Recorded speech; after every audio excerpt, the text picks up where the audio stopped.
ध्यान दीजिए, वाराणसी जोधपुर मरुधर एक्सप्रेस अपने निर्धारित समय 12:05 से 2 घंटे 50 मिनट की देरी से प्लेटफॉर्म नंबर 4 पर आएगी। भीषण गर्मी हो या तूफान या फिर भयंकर बारिश का मौसम, जो ट्रेन कभी भी नहीं रुकती, उस पर अक्सर ठंड में पड़ने वाले कोहरे की वजह से ब्रेक लग जाती है। ठंड का मौसम और इस मौसम में पड़ने वाला कोहरा अक्सर ट्रेन में सफर करने वाले लोगों के लिए परेशानी का सबब बनता है।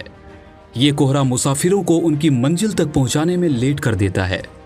ठंड के मौसम में कोहरे के दौरान विजिबिलिटी कम होने की वजह से कई ट्रेनों का संचालन भी रद्द कर दिया जाता है। लेकिन क्या आपने कभी ये सोचा है कि जो रेल हर मौसम की मार झेलकर भी दौड़ती है, वो कोहरे के आगे क्यों बेबस हो जाती है? हाईटेक इंतजाम के बाद भी भारतीय रेलवे आखिर कोहरे का कोई समाधान क्यों नहीं ढूंढ पाई? वर्तमान में भारतीय रेलवे इस स्थिति से निपटने के लिए क्या क्या कदम उठा रही है, समझिए .com की इस रिपोर्ट में जानते हैं भारतीय रेल और कोहरे से जुड़े इन सभी सवालों के जवाब। दरअसल कोई भी ट्रेन अपनी निर्धारित स्पीड से चल सके, इसके लिए ट्रेन के लोको पायलट को एक निश्चित दूरी, जो कि 600 से लेकर 800 मीटर के करीब है, उस दूरी से सिग्नल दिखना बेहद जरूरी है, ताकि किसी भी गंभीर स्थिति के दौरान दूर से देखकर जरूरी एक्शन लिया जा सके। हालांकि कई बार कोहरे की वजह से विजिबिलिटी काफी कम हो जाती है। कभी कभी तो ये विजिबिलिटी इतनी कम हो जाती है कि रात के समय में ट्रेन के लोको पायलट के लिए सिग्नल देखना मुश्किल हो जाता है।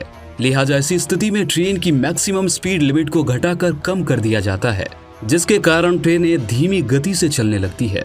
क्योंकि अगर गलती से एक भी रेड सिग्नल पार हो गया तो ट्रेन एक्सीडेंट होने के चांसेस काफी बढ़ जाते हैं। ट्रेनों की स्पीड बेहद कम होने के कारण ट्रैक काफी बिजी हो जाता है। इस वजह से पीछे आने वाली तमाम गाड़ियों की आवाजाही भी प्रभावित होने लगती है। इसी वजह से सभी ट्रेनों को सुचारू रूप से चला पाना रेलवे के लिए संभव नहीं हो पाता है और ट्रेनें घंटों घंटों तक लेट होने लगती है। कई बार तो सिचुएशन के हिसाब से रेलवे की ओर से कुछ ट्रेनों के रूट डाइवर्ट कर दिए जाते हैं और कुछ ट्रेनों को रद्द यानी कि कैंसिल भी कर दिया जाता है। ठंड में कोहरे की वजह से ट्रेनें लेट न हो, इसके लिए रेलवे ने ट्रेनों में फॉग सेफ डिवाइस लगाने का भी फैसला लिया है।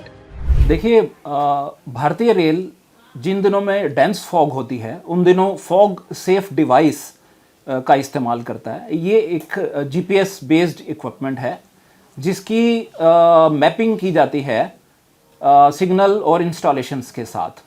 और इसकी विशेषता ये है कि फॉग सेफ डिवाइस पायलट्स और असिस्टेंट लोको पायलट्स को आगे आने वाले 3 सिग्नल्स की डिस्टेंस यानी दूरी की सूचना देते हैं।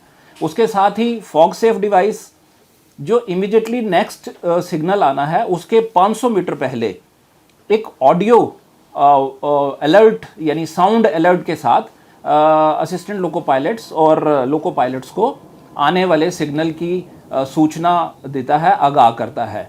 और उस सूचना के आधार पर ही लोको पायलट्स यानी ड्राइवर्स वो अपनी गाड़ी को अकॉर्डिंगली सिग्नल एस्पेक्ट को देख के मैन्यूवर करते हैं और उसी हिसाब से उसको नेगोशिएट करते हैं। फॉग सेफ डिवाइस एक बैटरी ऑपरेटेड डिवाइस है, जिसे ट्रेन के इंजन में रखा जाता है।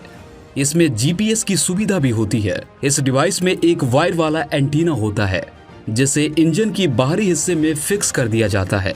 ये एंटीना इस डिवाइस में सिग्नल को रिसीव करने के लिए लगाया जाता है। ये डिवाइस सिग्नल के 500 मीटर पहले ही लोको पायलटों को अलर्ट कर देता है। ठंड के मौसम में अक्सर ट्रेनों की मैक्सिमम स्पीड 60 किलोमीटर प्रति घंटा तक लिमिट कर दी जाती है, लेकिन इस डिवाइस के लगने के बाद ट्रेनों को 75 किलोमीटर प्रति घंटे की स्पीड से ऑपरेट किया जा सकता है। फॉग सेफ डिवाइस के अलावा रेलवे को एक और कदम उठाने की जरूरत भी है। वो ये है कि अगर रेलवे किसी रूट पर एब्सोल्यूट ब्लॉक सिस्टम लगा दे तो ट्रेन लेट होने की समस्या कंट्रोल हो सकती है। इस तरह के सिस्टम में जब तक एक ट्रेन स्टेशन से 6 से 8 किलोमीटर की दूरी पर जा चुकी होती है या फिर दूसरे स्टेशन तक पहुंच जाती है, इसके बाद ही दूसरी ट्रेन को स्टेशन से निकलने का सिग्नल दिया जाता है। एब्सोल्यूट ब्लॉक सिस्टम ज्यादातर डबल या मल्टीपल ट्रैक में इस्तेमाल किया जाता है। इस सिस्टम में रेलवे लाइन को ब्लॉक सिस्टम में बांट दिया जाता है, जिसमें हर ब्लॉक को एक बार में एक ट्रेन के लिए इस्तेमाल किया जाता है।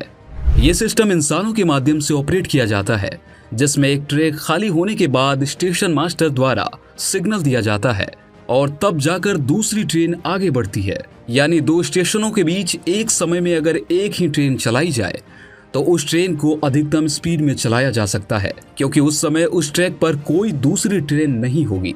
एब्सोल्यूट ब्लॉक सिस्टम पहले जब सिंगल लाइन की गाड़ियां चला करती थी तब उसके लिए होता था कि ये 10 या 12 किलोमीटर की रेंज में दो स्टेशनों के बीच में एक गाड़ी जब ट्रेन एक निकलती थी तो दूसरी गाड़ी वहाँ से पास ना हो पाए। और ये गाड़ियों को एक्चुअली जब कम डेंसिटी होती थी और बहुत प्रेशर नहीं होता था ट्रैक के ऊपर तब ये बहुत कारगर हुआ करता था। लेकिन अब एब्सोल्यूट ब्लॉक सिस्टम को automatic block system signalling system से बदला जा रहा है। इसमें 1-1, 2-2 किलोमीटर पर जैसे गाड़ियां निकलती जाती हैं पीछे सिग्नल ग्रीन होता जाता है और उसको पाथ मिलता जाता है गाड़ी को। फिलहाल हमारे देश में ट्रेनें सिग्नल से सिग्नल के बीच चलती है। ऐसे में अगर एक ट्रेन लेट चल रही है तो उसके पीछे की सभी ट्रेनें भी लेट हो जाती हैं।